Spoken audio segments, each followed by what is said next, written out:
سوال یہ ہے کہ رمضان کی مبارکبادی دینا اور ایک دوسرے کو رمضان مبارک کہنا، اس کا کیا حکم ہے؟ اس کا جواب یہ ہے کہ رمضان مبارک کہنا اس میں تو کوئی مذائقہ نہیں ہے، کیونکہ حضور پاک صلی اللہ علیہ وسلم اس ماہ کے آنے پر اپنے اصحاب کو خوشخبری دیا کرتے تھے اور انہیں اس ماہ میں نیک اعمال کے اوپر ابھارتے تھے، اور اسی طریقے سے پھر حضور پاک صلی اللہ علیہ وسلم کے اقتداء میں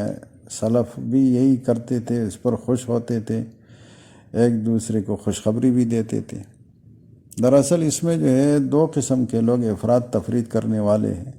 بعض لوگ اس رمضان کے بارے میں، اس کے مبارکبادی کے بارے میں جھوٹی حدیثیں بھی ذکر کرتے ہیں۔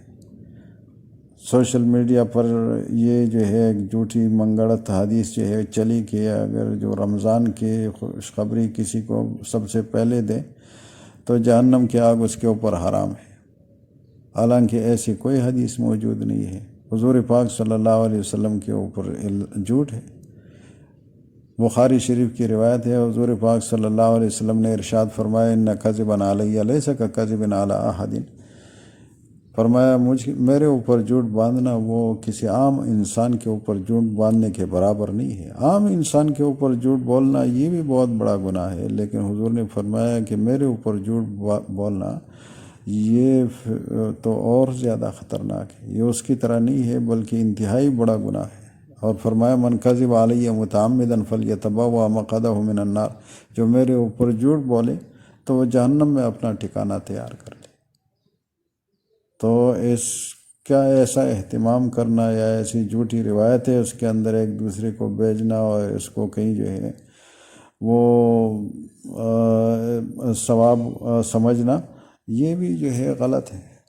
اس سے بچنا چاہیے۔ دوسری طرف جو ہے بعض لوگ جو ہے وہ اگر کسی نے کسی کو ایسے میسیج بھیج دی رمضان مبارک یا رمضان مبارک کہہ دیا تو کہا یہ جائز نہیں ہے، بدعت ہے۔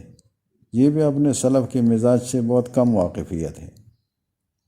ابن رجب رحمۃ اللہ علیہ فرماتے ہیں لطائف المعارف کے اندر، وکان النبی صلی اللہ علیہ وسلم یبشر اصحابہ بشہر رمضان، حضور پاک صلی اللہ علیہ وسلم اپنے صحابہ کو رمضان کی خوشخبری سناتے تھے۔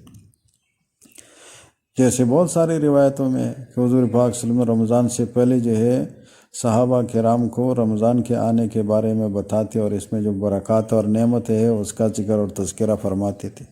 صحیح ابن خزیمہ کے اندر حضرت سلمان رضی اللہ عنہ کی روایت ہے، فرمایا خطبنا رسول اللہ صلی اللہ علیہ وسلم فی آخر یوم من شعبان فقال ایھا الناس قد اظلکم شہر عظیم شہر مبارک۔ شعبان کے آخری دن رمضان کے آنے سے پہلے حضور پاک صلی اللہ علیہ وسلم نے خطبہ ارشاد فرمایا اور اپنے صحابہ کرام کو مخاطب کر کے فرمایا کہ تمہارے اوپر ایک عظیم مہینہ آنے والا ہے، ایک مبارک مہینہ آنے والا ہے۔ تو اسی کو جو ہے سلف بنیاد بناتے اسی سے استدلال کرتے تھے۔ علامہ قسطلانی رحمہ اللہ نے بھی المواہب اللدنیہ کے اندر لکھا ہے کہ قال بعض العلماء هذا الحدیث اصل فی تہنیت الناس بعضهم بعضا بشہر رمضان، یہ حدیث اصل ہے لوگوں کا رمضان کے اندر ایک دوسرے کو مبارکبادی دینا، اس سے ثابت ہے۔ تو صحابہ سلف جو ہے وہ ایک دوسرے کو مبارکبادی دیتے تھے۔ اب یہ ہے کہ سلف کے اندر جو ہے وہ کیا انداز ہوتا تھا، اپنے علاقوں کے اندر ہمارا کیا انداز ہے، تو اس میں وہ اگر کوئی جو ہے وہ اس کو سنت سمجھے بغیر، جو لوگوں کے عادات ہیں اس کے اندر شریعت کی کسی حکم کی مخالفت نہ ہو، اور اس کو جو ہے وہ ایسے نہیں کہ بدعت کے درجے تک پہنچائے، اس کو سنت سمجھے، ایسے نہ ہو تو اب عادات کے اندر شریعت نے جو ہے لوگوں کو آزاد چھوڑ دیا ہے،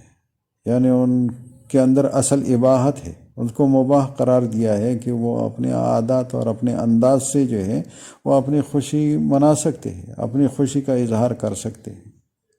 تو جیسے طریقہ ہے، جیسے لفظ ہے، اس میں کسی نے کسی کو جو ہے وہ رمضان مبارک کہہ دیا، یا جو ہے وہ ایسی اطلاع دی کہ بھئی رمضان مبارک مہینہ آنے والا ہے، یہ کہہ دیا، اور اس نے دوسرے نے جواب کے اندر کوئی دعائیہ لفظ کہہ دیا کہ چلو اللہ تبارک و تعالیٰ اس کے برکات کو ہمیں نصیب فرمائے وغیرہ وغیرہ، تو اس میں کوئی حرج کی بات نہیں۔